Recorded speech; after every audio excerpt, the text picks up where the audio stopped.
தற்போது கிடைத்துள்ள அண்மை செய்தி. தெலுங்கானா மாநிலம் ஹைதராபாத்தில் செய்தியாளர்களை மோகன் பாபு தாக்கிய வீடியோ தற்போது வெளியாகி பெரும் சர்ச்சையை ஏற்படுத்தி வருகிறது. கூடுதல் விவரங்களோடு இணைகிறார் செய்தியாளர் சிவகுமார். சிவகுமார், வணக்கம். என்ன நடந்தது, விவரங்கள்?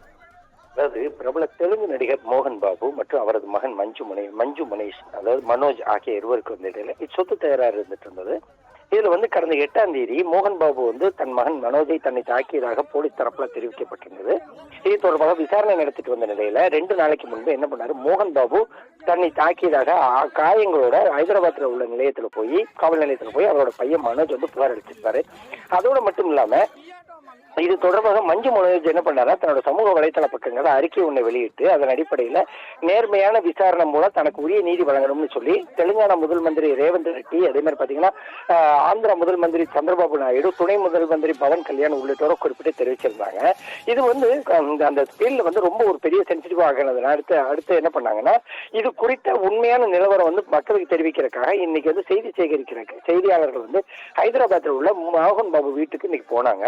இதுல மூத்த நடிகரும் அரசியல்வாதி, திரைப்பட தயாரிப்பாளர், பன்முகத்தன்மை கொண்டவர் இந்த மோகன் பாபு. இவரும் அவரோட பாதுகாவலர்களும் சேர்ந்து செய்தி சேகரிக்க சென்ற செய்தியாளர்களை கொடூரமா தாக்கி வன்முறையில ஈடுபட்டாங்க.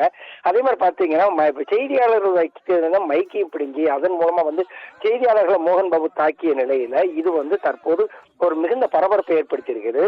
சொத்து தகராறு சம்பந்தமா அவர் சமூக வலைதளங்கள்ல அவரோட பையன் தெரிவிச்சதனை அடுத்து இதனோட உண்மை நிலையை மக்களுக்கு தெரிவிக்கிறதுக்காக போயிருந்த ஒரு பத்திரிகையாளர்களை இவ்வாறு தாக்குறது அந்த மாநிலத்தில் ஒரு பெரும் பதட்டத்தை ஏற்படுத்தி இருக்குது. சாரா, விவரங்களுக்கு நன்றி சிவகுமார்.